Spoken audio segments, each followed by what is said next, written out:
Hey viewers, welcome back to YouTube channel. This is me Priya fly.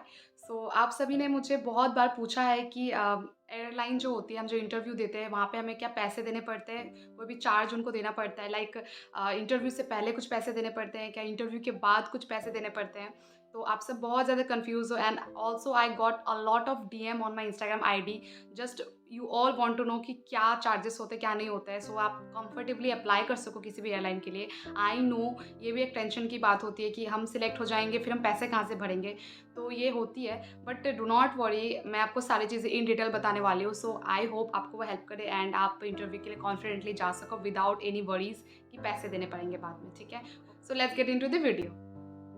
मैं सबसे पहले आपको बताना चाहूँगी कि कोई भी एयरलाइन इंटरव्यू के लिए कोई पैसे चार्ज नहीं करते आपसे, ठीक है? अगर आपके पास पैसे है, नहीं है, आप इंटरव्यू के लिए सिलेक्ट हो गए हो, शॉर्टलिस्ट हो गए हो, ईमेल आ गया है और आप सोचोगे कि कुछ पैसे लेंगे, तो इंटरव्यू के लिए कोई पैसे नहीं होते, ना कोई फॉर्म फिलअप के लिए पैसे लगते हैं, ना कोई सीवी अपलोड करते हो ईमेल, वहाँ कुछ पैसे माँगते हैं। कभी भी कोई भी चीज़ के लिए पैसे यहाँ पे स्टार्टिंग में चार्ज नहीं करता है, कोई भी एयरलाइन चार्ज नहीं करता, ये पूरा फ्री ऑफ कॉस्ट होता है, ठीक है? अब आप मान लो आप जब सिलेक्ट हो जाते हो, एज़ अ कैबिन क्रू आप प्रोफाइल के लिए सिलेक्ट हो गए हो, ठीक है? सिलेक्ट होने के बाद में अब एयरलाइंस पे डिपेंड करता है कि वो आपसे कितना अमाउंट चार्ज करता है, नहीं करता है। कितने सारे एयरलाइन हैं जो कि पैसे चार्ज ही नहीं करते हैं एंड कुछ एयरलाइन है जो पैसे चार्ज करते हैं, बट वो आपको ट्रेनिंग के लिए पैसे चार्ज नहीं कर रहे हैं। अगर आपको लगता है कि ट्रेनिंग के लिए वो हमसे पैसे माँगते हैं, तो वो आपकी ट्रेनिंग के लिए पैसे नहीं माँगते हैं। उसको कहते हैं सिक्योरिटी डिपॉज़िट, ठीक है? सिक्योरिटी मनी कहते हैं, जो कि वो आपके नाम पे आप ही से पैसे लेके आप ही के अकाउंट में रखेंगे, वो उसको खर्च नहीं करेंगे या कुछ नहीं करेंगे। वो बस एक कहते हैं ना कि बदला रखते हैं वो एक बदला होता है कि तुम मुझे 50,000 रुपए दो और मैं तुमको साइन करा रहा हूँ कॉन्ट्रैक्ट। आप एक कैबिन क्रू जब बनते हो ना, तो वहाँ पे हर एयरलाइन का एक कॉन्ट्रैक्ट होता है जो कि आपको साइन करना पड़ता है कि आप इतने साल के तक जॉब करोगे, इससे पहले आप हमारे एयरलाइन को आप ऐसे बीच में नहीं छोड़ सकते हो, ठीक है? तो मैं जब वो साइन करूँगी, तो साइन करने के बाद में मुझे उनको 50,000 rupees as a security money देनी पड़ेगी कि ठीक है, ये पैसे आप रखो। अगर मैंने इतने सालों के बीच में, अगर उससे पहले कॉन्ट्रैक्ट से पहले अगर मैंने ये एयरलाइन छोड़ दी है, तो वो 50,000 आपके और ये नौकरी खत्म मेरा, ठीक है? तो बस इस वजह से वो सिक्योरिटी मनी रखते हैं कि आपके अंदर एक डर बना रहे कि अरे भाई, मेरा 50,000 रुपया इस एयरलाइन में, अगर मैं ये जॉब छोड़ दी तो मेरा 50,000 भी डूब जाएगा, ठीक है? यही चीज़ है कि सिक्योरिटी मनी कुछ-कुछ एयरलाइंस लेते हैं, क्योंकि उनको ऐसा लगता है कि कहीं केबिन क्रू छोड़ ना दे अंडर प्रेशर आके, तो इस वजह से वो मनी चार्ज करते हैं। Okay, so now I will tell you कि कौन से एयरलाइन मनी चार्ज करते हैं, कौन से एयरलाइन मनी चार्ज नहीं करते हैं। मैंने बहुत सारे रिसर्च करी है, बहुत सारे को पूछा है, बहुत सारी चीज़ जानने के बाद में अभी भी बहुत सारे एयरलाइन का कन्फ्यूज़न है कि बता नहीं रहे कि ठीक से कि चार्ज करते भी हैं इतना या इससे ज़्यादा करते हैं या इससे कम करते हैं। बट मुझे जितना पता चला है, मैं आपको उस चीज़ के ऊपर क्लैरिटी देना चाहूँगी सो दैट आपको बहुत सारे वीडियोज़ देखने की ज़रूरत ना पड़े, ये चीज़ में आपको क्लियर हो जाए। ओके, पहली चीज़ हम इंडिगो की बात करते हैं। इंडिगो जब आप सिलेक्ट हो जाओगे ना, तो वो आपसे सिक्योरिटी मनी, बहुत पहले से ये चलता आ रहा है कि सिक्योरिटी मनी वो लेते हैं, ट्रेनिंग फीस नहीं लेते, सिक्योरिटी मनी लेते हैं और वो आपसे 50,000 रुपीज़ लेंगे, ठीक है? 50,000 रुपीज़ लेंगे एंड वो आपके नाम पे रख देंगे। जब आपका कॉन्ट्रैक्ट पूरा हो जाएगा, तो वो अमाउंट आपके अकाउंट में वापस आ जाएगा। वो पैसे कहीं नहीं जाते हैं, आप कॉन्ट्रैक्ट पूरा करो, आपके पैसे आपके पास वापस, ठीक है? तो वो चीज़ करते हैं। तो इंडिगो 50,000 रुपीज़ चार्ज करते हैं, बट मैंने बहुत को सुना है कहते हुए कि नहीं चार्ज करते हैं, बट ऐसा नहीं है। ग्राउंड स्टाफ के लिए ज़ीरो मनी है, बट कैबिन क्रू के लिए वो सिक्योरिटी मनी चार्ज करते हैं।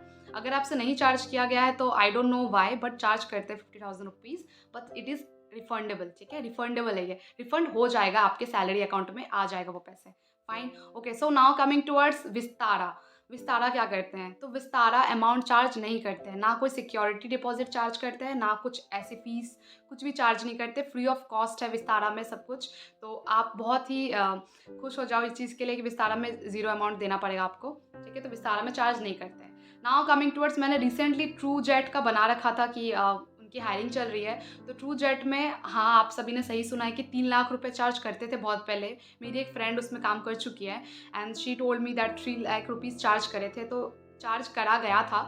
अभी थोड़े से कम भी नेगोशिएबल कहते हैं ना कि थोड़ा कम हो गया है या थोड़ा ज़्यादा भी हो सकता है, तो बीच में, बट आप मान के चलो कि 3 लाख के आसपास आपको अमाउंट देने पड़ेंगे एज़ अ सिक्योरिटी डिपॉज़िट, ठीक है? बट इट इज़ रिफंडेबल, कहते हैं रिफंडेबल है, तो आपको रिफंड आ जाएँगे वापस से, तो डू नॉट वरी, अगर आप पे भी कर रहे हो ना, तो वो रिफंडेबल हो जाता है। और मान लो इन केस रिफंडेबल नहीं भी होता है ना, तो आपकी सैलरी इतनी अच्छी होती है ना एयरलाइन में, तो आपको वो आप उसी से आप खुश हो जाओगे। एंड वो रिफंडेबल भी करेंगे ना, तो आपको अगर एक बार में वो इतने अमाउंट ना दे सके, तो वो तोड़-तोड़ के थोड़े-थोड़े करके आपकी सैलरी में ऐड कर देते हैं। तो इस हिसाब से वो आपको रिफंड करते हैं पैसे। ऐसा नहीं कि एक ही बार में जितना अमाउंट आप दे रहे हो, उतना अमाउंट ही आपको वो रिफंड कर दे। थोड़ा-थोड़ा करके देते हैं वो। Fine. Okay, so now coming towards jet Airways कि जेट एयरवेज़ कितना चार्ज करता है अमाउंट केबिन क्रू के लिए। तो जेट एयरवेज़ 50,000 रुपीज़ चार्ज करते हैं। उन्होंने अपने वेबसाइट पे बहुत ही क्लियरली मेंशन कर रखा हुआ है कि वो 50,000 रुपीज़ चार्ज करते हैं and it is non refundable. वो जो अमाउंट आपसे लेंगे एज अ सिक्योरिटी मनी, वो उसका कोई रिफंड आपको नहीं देंगे। आप उनके कॉन्ट्रैक्ट बेस पे काम कर रहे हो नहीं कर रहे हो doesn't matter, but they will not return you your 50,000 rupees. ठीक है, तो ये चीज़ आपको ध्यान में रखनी कि वो नॉन रिफंडेबल है। Fine. Okay, so now coming towards air Asia कि एयर एशिया कितना चार्ज करता है। मैंने रिसेंटली एयर एशिया का हायरिंग वीडियो बना रखा था कि हायरिंग चल रही है, बट उन्होंने ड्यू टू टेक्निकल इश्यूज़ उन्होंने इस चीज़ को बंद कर दिया, हायरिंग क्लोज हो गई है। आई विल अपडेट यू अगर कुछ आते हैं तो इसका आपको अमाउंट चार्ज कुछ भी नहीं देना पड़ेगा, 0 रुपीज़ कुछ भी अमाउंट चार्ज नहीं करते हैं।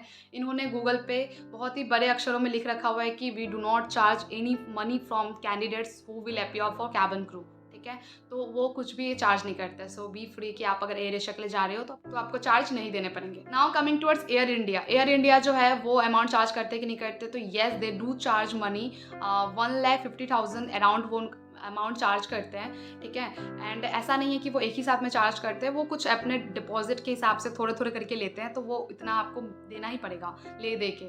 तो ये उनका चार्ज है एंड उन्होंने क्लियरली मेंशन कर रखा है अपने वेबसाइट पे कि that we do charge 1.5 lakh rupees from the candidate fine and it is refundable. वो रिफंड कर देंगे आपके सैलरी के साथ-साथ ही। ओके, तो now coming towards SpiceJet कि स्पाइस जेट कितना फीस ट्रेनिंग फीस लेती है और कितना नहीं लेती है। तो हम सभी को पता है कि स्पाइस एकेडमी खुद भी एक अपना एकेडमी है जहाँ पे वो स्टूडेंट को एडमिशन करवाते हैं। मैंने जितना पता करा है स्पाइस जेट को लेके, अगर आप उनके एकेडमी में आप कैबिन क्रू से पहले ही अगर आप उनके एकेडमी में भर्ती हो एंड अगर आप उसमें ये कैबिन क्रू बनना चाहते हो, तो वहाँ पे वो अमाउंट चार्ज करते हैं। अराउंड 4 लाख रुपीज़ वो चार्ज करते हैं आपको एक कैबिन क्रू जैसा पोजीशन देने के लिए या वैसा बनाने के लिए। ठीक है, तो वो चार्ज करते हैं, एकेडमी चार्ज करते हैं। बट आप स्पाइस जेट में गए हो, इंटरव्यू दिए हो, अगर आप वहाँ पे सिलेक्ट हो गए as a cabin crew, still you need to deposit some amount like, but इतना ज़्यादा अमाउंट नहीं देना पड़ता है, थोड़ा कम देना पड़ता है। स्टार्टिंग थोड़ा सा वो डिवाइड कर करके लेते हैं अमाउंट, तो फिक्स्ड कुछ भी नहीं बताया गया है कि फिक्स कितना लेते हैं। एंड स्टार्टिंग में बट 50K रुपीज़ वो लेते हैं, डिपॉजिट करवाते हैं एंड आफ्टर दैट वो अगर कुछ भी नीड है तो करवाते हैं। But 50K rupees in hand आपको रखना पड़ेगा कि अगर आप सिलेक्ट होते हो तो आपको वो मांग सकते हैं। But also this is refundable amount, वो रिफंड कर देंगे आपकी सैलरी के साथ बोल दो या कुछ किसी भी चीज़ के साथ आपको वो रिफंड कर देंगे। कैबिन क्रू एक कॉन्ट्रैक्ट बेस्ड जॉब होता है जिसकी वजह से सिक्योरिटी मनी एयरलाइंस लेती है, चार्ज करती है एंड उनका वो हक बनता है कि हम बीच में छोड़ के भाग ना जाए, तो इस वजह से वो अमाउंट चार्ज करते हैं। सो आप बहुत सिंसियर हो किसी एयरलाइन के लिए तो ऑब्वियसली वो पैसे आपके नहीं डूबेंगे, आपने जो अमाउंट दिए हैं वो अमाउंट आपको मिल जाएंगे। So do not worry and try hard. Airlines में आप जो भी जाना चाहते हो तो बहुत अच्छे से मेहनत करो एंड जो भी पैसे आप उनको लगाओगे वो वापस आपकी झोली में आ जाएगा। So do not worry amount के लिए कि अरे मैं पैसे दे दूँगी नहीं मिलेंगे। जैसे कि मैंने जेट एयरवेज़ का बताया वो रिफंडेबल नहीं है, बट बाकी सारे एयरलाइंस रिफंडेबल कर ही देते हैं एंड चार्ज नहीं भी करते जैसे कि मैंने बता रखा हुआ है। सो डू नॉट वरी, आप आराम से अप्लाई करो एंड और भी कुछ एयरलाइंस अगर है जिसका आपको जानना है कि चार्ज करते कि नहीं करते, so do let me know in the comment section so that I can help you all with all these informations again.